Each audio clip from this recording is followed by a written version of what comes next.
Yo. Hey, y'all remember when we used to... I can't even look at myself. Y'all remember when we used to wear hats like this back in the day? I need a haircut. Like I keep telling y'all, I'm gonna get one. I promise I'm gonna get a haircut. Back in the day, bro, you couldn't tell us nothing, bro. You could... Backwards? We still rock the backwards. But most people, we pulling one of these, you know. But we used to really have that thing on the side like that. Back to business. I wanted to tell y'all, like, all right, so when you're breeding your female, it's a couple of steps that you want to do before you just get straight to breeding. I may say some things you may not agree with, but from my personal opinion and experience, I feel like before the female even comes in heat, you need to clean and flush that female out. There are pills that do that. If you know, you know. You know where to get them from. They will flush out all the, you know, stuff that will hinder her doing this whole process, that will build up bacteria during the process that will eventually kill those babies and keep her from getting infections. When she comes into heat, you're gonna need to get several PG tests. Don't get a, when I say PG, I'm saying progesterone. Do not get a progesterone test on the first day, the second day, the third day, the fourth. I would say day 5 or 6. That's a little early, but this is just me, y'all. I'm just telling y'all. Day 5 or 6, go ahead and run your numbers. See where she at. All females are different. Their bodies are different. Just see where she's at, and already have your stud in mind. Don't wait to the last minute. I see all these posts on Facebook. My female, she needs to be bred today. And I'm saying this, I'm not picking. I'm saying this because I've been there before. I've definitely been there. My female need to be bred today. I need a stud in that's within 3 miles from where I live. I'm in Raleigh. Like, bro, don't do that to yourself. Don't do that. Go ahead and have your stud picked out. If you don't got your own stud, produce it, or go ahead and buy you one, so you don't even have to worry about it. Make sure you are sending the stud owner, once you pick your stud, those numbers. Let them know, hey, she's in heat right now. She's in heat. Let them know, hey, I'm not sure what her numbers is. Today is day 5. I'm gonna go ahead and just let you know. I know she's not ready, but I'm gonna let you know what it is. He needs to know what her numbers is. He needs to know when she ovulates. Keep him up to date, like he's your business partner, because technically he is. You can't get this done without him right now, or her. Let's just say you're on day 12, and every progesterone machine is different. So the numbers might say come back, and they say, hey, she's ready. Go ahead and let him know the day before, hey, she's probably gonna be ready on this day, but just be on standby and make sure it's early enough in the day, because he's gonna have to ship that semen out to you if he's in a different state, or if he's far away, or y'all gonna have to schedule a time to do this breed. Majority of the time, people with studs are not doing actually mating, like physically mating. That means he's pulling up. He's probably familiar, or she's probably familiar with pulling her dog, and they're gonna collect the dog and, you know, do the artificial insemination or whatever method you decide you want to do on that female. With all that being said, the PG test is very, very, very important. As you can see in my last video, Also, the date that you bred the female is very, very important. Even the date that she ovulated is very important. Keep track of all that stuff, man. Yeah, those dates are very important. So now, let's fast forward. You did the breeding. Now you have to count your days. Most vets, they want to, you want to schedule your ultrasound on day 30. I think that's a good day. On day 30, you can pick up heartbeats, you can pick up different things, you can see the sacs forming. And you can tell if the babies are doing well or not. Past that, you're moving towards a x-ray. X-ray is going to be on, I would say, day 55.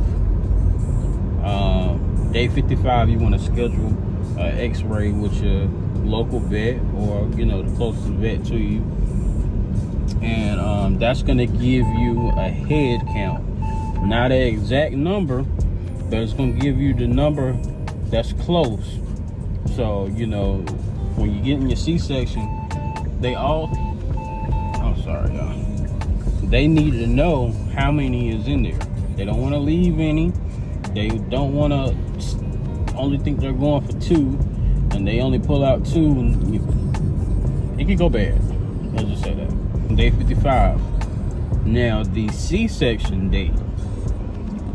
The C-section date, it has a day for sure. Naturally, day 60 or day 62, she's going to go in labor soon. Honestly, I've heard a vet say a dog has went in the heat day 70. Not heat. Has went to labor day 70. I also heard a vet say a dog has went into labor day 58. It all depends. Really, what's going to be your most accurate way to determine when she's coming, when she's ready for a C-section, is going to be the reverse progesterone test. Reverse progesterone. It's the same test, honestly. It's the same test, but instead of, when you're breeding, you want her numbers to be go high, build up to a certain point, ready to breed. The reverse progesterone test is the opposite. You want her to be at like a 2 or a 1 for them to go ahead and cut. That means she's ready to go ahead and get the C-section done. If it's a 3, if she's at a 3, the only thing I would suggest, if it's the weekend, say it's Friday, and the vet, they are closed on Saturday and Sunday, and this is the only vet near you, alright, for these dogs, you're gonna have to get on the road, bro. You might have to drive 2 hours to get a C-section done.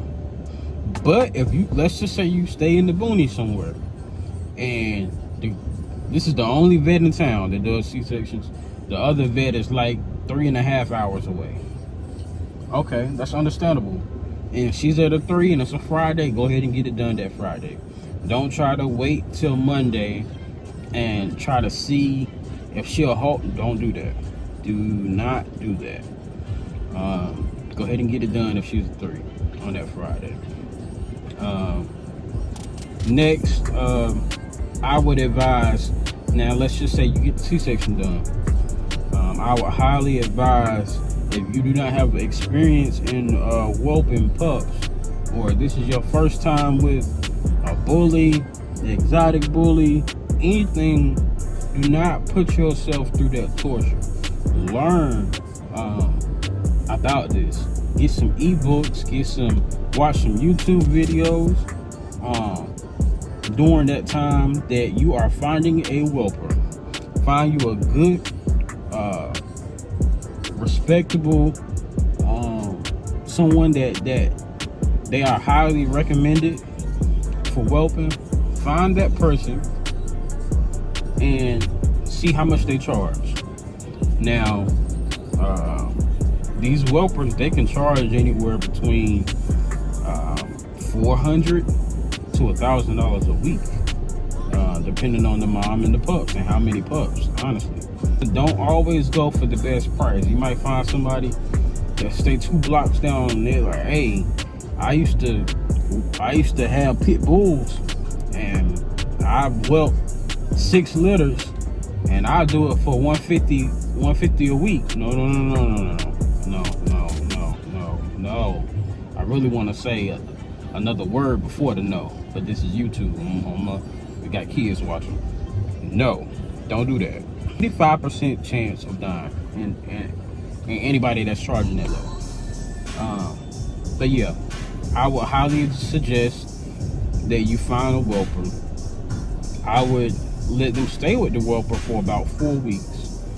4 weeks gives them enough time with the mom. That first week is very, very crucial, very, very important in a puppy's life, with the mom and with someone that has, you know, medicine, has things that can kind of help them through some of the challenges that they might have. Second week, everybody's starting to move around more. Everybody's starting to, you know, get the swing of things. Third week, everybody's still on milk, but it's time to start weaning them, you know, away from the milk.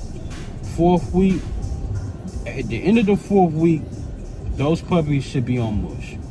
Honestly, sometimes it takes a little longer, but that should be your 4 weeks with the whelper. When they come home, the whelper should be knowledgeable enough to let you know everything you're gonna need, how to feed them. That 3rd to 4th week, they should be already placed on the schedule. She can tell you, hey, they eat at this time, they usually poop at this time, yada yada yada. That's gonna save you a lot of headache, a lot of time. I would rather pay someone $500-600 a week than for me to lose a puppy that I could have sold for $5,000 and up, or a puppy that could have been used for my camp to bless my camp to really, you know, be an outstanding stud or an outstanding female on my account. I lose that pup due to my lack of knowledge on how to whelp. I would rather spend that money. But yeah, these are some of the things that I went through.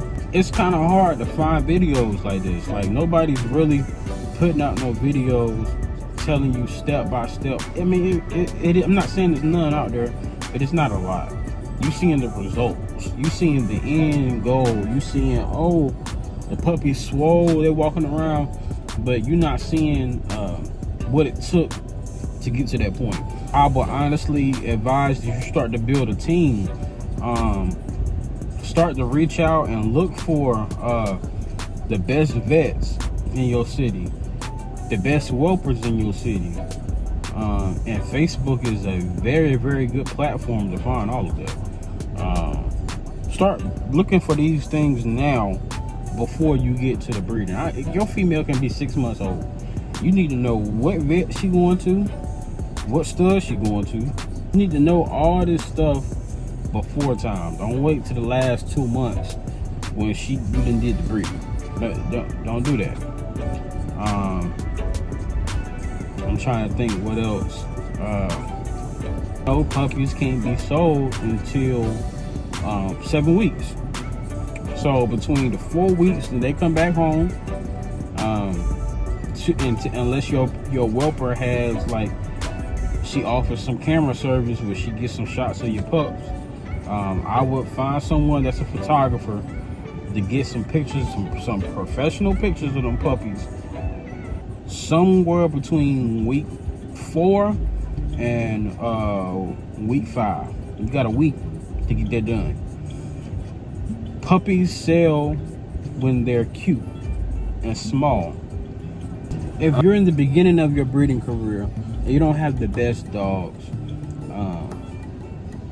people are gonna want to. Your clients are gonna be clients that buy dogs because they're cute. Not because of the pedigree, not because of the looks.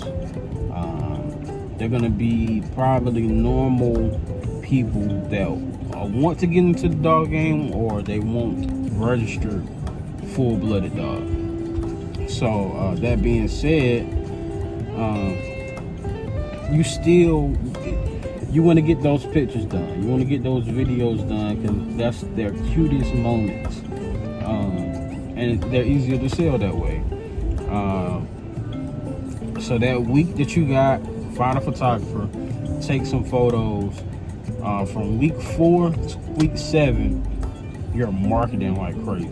You are marketing like crazy, and I mean, you're taking photos. You want to get all angles of the dog. Make sure you're not taking the dog out in public, out, downtown, and because they haven't received all their shots. So there's not many things that you can do with them. But whatever you do, you need to have a setup at home to where you can get on TikTok with those dogs. You can post content on Instagram, Facebook. You can go live, just sitting with them, showing them from week 4 to week 7. You are a marketer at this point. That's your new job. You are I don't even know the word for it. You need to become a marketing genius. Week 7, I would suggest. Week 6, you can start taking deposits. Week 7, some of those pups should be starting ready to go home. You should be getting their paperwork back. Yeah, it's gonna go really fast. The worst thing you want to do if you do not have a high quality breeding is to have pups that are 10, 15 weeks still sitting around. If you have a breeding that is a $3,000 breeding, no pup is going to be more than 3. Be honest with yourself, because you're not only hurting yourself, you're hurting the pups. They can really be in a home, a loving home. They might can't afford $3,000. They might can afford $1,500. They might can afford $2,000. But if you're asking $4,500 to $5,000 for these $2,000 pups, that's not fair to them, man. Find them puppies some good homes, and upgrade your breeding. Actually get to the point and take the money and invest into a female or a male that's going to give you the quality for you to be able to sell those pups like you've seen everybody else sell. Now, if you are an exclusive breeder, you already know the older that dog gets, the more expensive he gets or she gets. If a dog sit around for 6 months, you just waiting for the pop. Honestly, you just waiting for that male to really show what it is, and now you sitting back like, hey, he's staying in the program. But if you make me an offer, I'm open to it. I'm open to seeing what you got to say. That's where I want to be. I want to breed for me, and I want to produce some dogs that are gonna help my camp and make my camp what I wanted, my vision, what I have in mind. And if you want to make me an offer on one of those, then we can do that. That's the lane I'm shooting towards. I don't really want to just sell dogs to sell dogs. You know what I'm saying? Like, I really like selling to people that are not breeders, to be completely honest. And that's just because, some breeders, they don't. Me personally, my dogs don't live outside. So you may have an amazing camp. You may be a big breeder, but if I know my dog, that puppy I'm selling you is gonna be outside in the rain, it's not happening. But anyway, we getting off topic. I'm just rambling. Today's been a long day. I just uploaded the video of me with Sonny in Hope Mills, North Carolina. I'm gonna drop that right here below. Y'all stay tapped in. I'm gonna keep making content, and I'm gonna get a haircut. I am going to. I'm gonna get a haircut. I promise. When I come back, I'm gonna be looking spiffy. I don't know if they still use that word. I'm gonna look up some better words to use. But yeah, your boy gonna be right when he come back. Y'all stay tuned. Follow me on Instagram, Facebook, TikTok. Like, share, and subscribe this channel. Then hit the TikTok. I think I'm at like 9,600. Let's get that bad boy to 10K, man. I'm following everybody back. I'm gonna get more active on all these platforms, and we're gonna go hard. We a team. Y'all stay tuned, man.